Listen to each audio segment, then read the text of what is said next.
자, 이번에는 자바의 배열입니다. 그런데 이 자바의 배열은 시험에 잘 출제되지 않고 있습니다. 왜 그럴까요? C의 배열은 시험에 너무나 많이 출제되었죠. 그런데 자바의 배열은 시험에 잘 출제되지 않는다.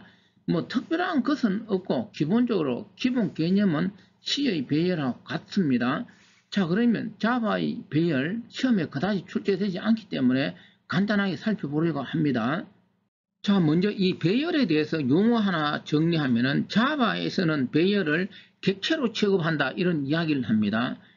객체 우리가 많이 들은 거죠. 앞에서 클래스 정의하고 클래스를 이용해서 많은 무엇을 객체를 생성할 수 있다. 앞에서 많이 다루었는데 객체를 생성하면 힘 영역에 그 메모리가 할당되는 것이죠. 같은 원리로 자바에서 배열을 정의하면 힘 영역에 메모리가 할당되므로 자바 배열은 객체로 취급한다 이런 용어를 씁니다. 자, 그러면 자바에서 배열을 어떻게 정의할 수 있을까요? 여기 두 가지 구문을 적어 두었습니다. 오른쪽 예를 볼까요? 자, 롱 D하고 new 롱 20 바로 배열 원소 20개를 가지는 롱형 배열 구조입니다. 여기서 핵심이 뭐냐 하면은 자바에서 배열 정의할 때는 반드시 new라는 키워드를 썼을 때 무엇을 기술할 수 있느냐? 배열 크기 20을 기술할 수 있다. 이게 자바 배열 정의에서의 핵심인데 이 내용은 뒤에서 제가 구체적으로 다시 설명하고 여기서 하나 더 이야기하면 자바는 배열을 객체로 취급한다 이런 용어가 바로 이 new 연산자에 의해서 배열 크기가 결정되기 때문입니다. 다시 한번 더 이야기하면은 우리가 객체 지향 언어에서 객체 생성은 바로 new라는 명령을 사용하죠. 그러면 어디에? 힘 영역에 메모리가 할당되는 것입니다.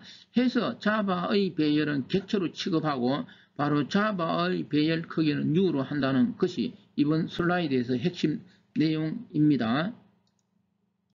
자, 그러면은 자바에서 배열을 정의하는 방법을 구체적으로 살펴봅니다. 자, 앞에서 보았던 롱 D하고 new 롱 20인데 다시 한번 더 이 부분을 설명하면은 배열 정의할 때 롱형 D인데 여기 대괄호가 있는데 이 대괄호에는 숫자가 없죠. 어디에 있을까요?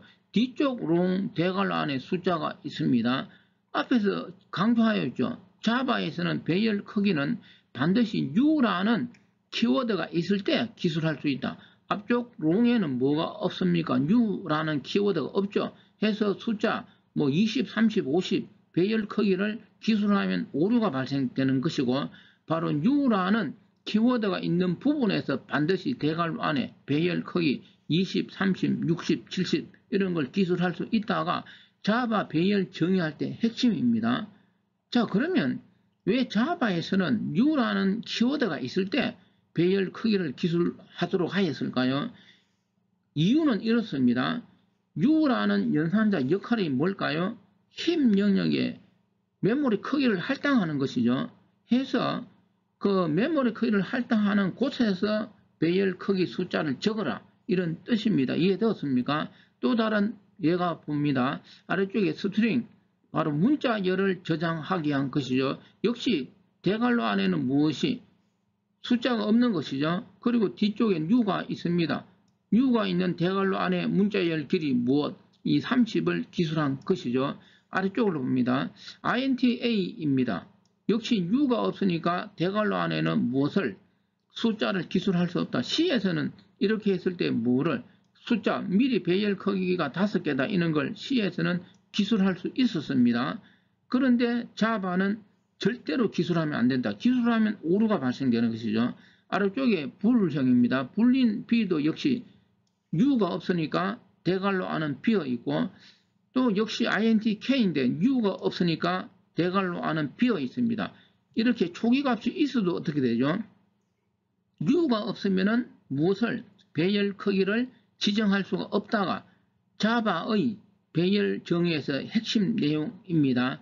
자, 아래쪽에 지금 설명한 주의점을 충분히 설명하였습니다. 자, 여기까지가 자바에서 배열을 정의하는 방법, new라는 연산자를 이용하되 new라는 연산자가 있는 곳에서 무엇을?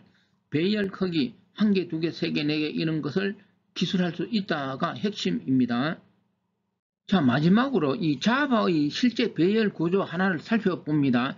자, 살펴보기 전에 여기 제목이 자바에서 톱니바퀴 배열 구조라고 적었습니다.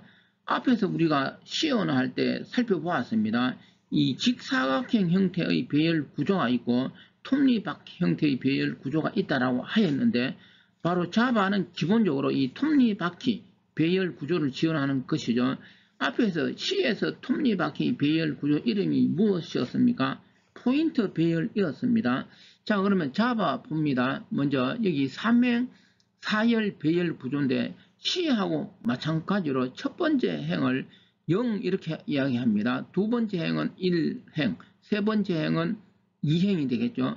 열도 마찬가지로 0, 1, 2, 3 이런 식으로 나가는 것은 C하고 똑같습니다. 자, 구조에서 첫 번째 행에 해당하는 0행은 열 길이가 2개고, 그 다음에 1행은 열 길이가 3개, 그리고 2행은 열 길이가 4개인 톱니바퀴 배열 구조. 자, 이렇게 톱니바퀴 배열 구조를 정의하고 그 배열 요소의 1, 2, 3, 4, 5, 6, 7, 8, 9를 저장하려면은 자바에서는 어떻게 해야 하느냐? 이게 오른쪽에 있는 코드입니다. 먼저 살펴봅니다. INTA 바로 배열 A 2차원 배열이니까 이 대괄호 열고 닫고가 2개 있는 것이고, 또 이야기합니다. 숫자 뭐 2, 3 이런 걸 적으면 안 되죠. 왜? U라는 키워드가 있을 때 적을 수 있다라고 하였습니다. 해서 오른쪽에 바로 U라는 키워드가 있을 때 무엇을 그 INT하고 대괄호 안에 숫자 배열 크기 3을 적을 수 있겠죠. 바로 행의 개수가 3개라는 것이고, 그런데 열 개수는 어떻게 생략되어 있죠. 열 길이가 다르지 않습니까? 그거는 아래쪽에서 정의하였습니다. 그래서 먼저 여기 A0, A1, A2가 있는데 역시 시언어에서 똑같습니다. 2차원 배열 구조에서 A0, A1, A2 이렇게 하면 각 행을 나타낸다라고 하였습니다. 해서 A0 바로 0번 행에 U 바로 U라는 키워드가 있을 때 배열 크기 2를 적었습니다. 그래서 0번 행의 열은 2개라는 거죠. 여기서 하나 질문 받은 내용인데 이야기하면은 이 대괄호 안에 이 숫자가 있다고 해서 반드시 배열 크기를 말하는 거냐? 그건 아니죠. 이 U라는 명령은 다음에 이 INT 자료형이 있을 때 이 2가 배열 크기를 나타내는 거지, 이런 것 없이 단순하게 그냥 A0, A1 이렇게 했을 때 이게 배열 크기를 말하는 거 아니죠. 이건 인덱스입니다. 그래서 구분할 수 있어야 되겠죠. 자, 이어서 0번 행은 열 크기가 2개고 1번 행은 U 열 크기가 3개고, 그 다음에 2번 행은 열 크기가 4개, 이렇게 0, 1, 2행 길이가 다른 열 개수를 이렇게 정의하였습니다. 해서 톱니바퀴 배열 구조가 될 것입니다. 그러면 1, 2, 3, 4, 5, 6, 7, 8, 9를 저장하기 위해서는 어떻게 이 포문을 반복하면 되겠죠. 마지막 결론부터 보면 이 배열 A, IJ에 뭡니까? 배열 A, IJ에 플러스 K 하면 K 값이 증가시키면서 K의 초기 값은 0으로 하면 되겠죠.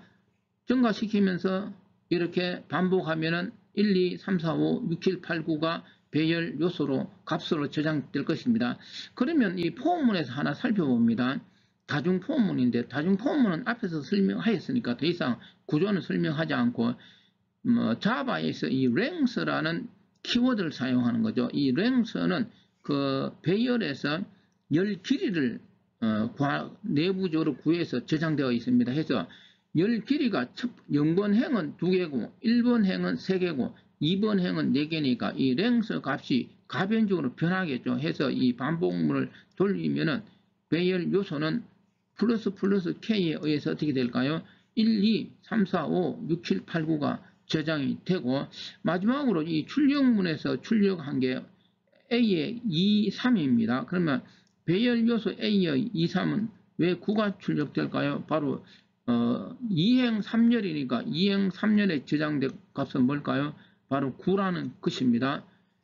자, 이렇게 해서 자바의 배열 구조를 살펴보았는데, 한 번 더 이야기하면 자바의 배열 구조는 시험에 잘 출제되지 않는다 해서 이 정도 정리하면 충분할 것으로 생각이 됩니다.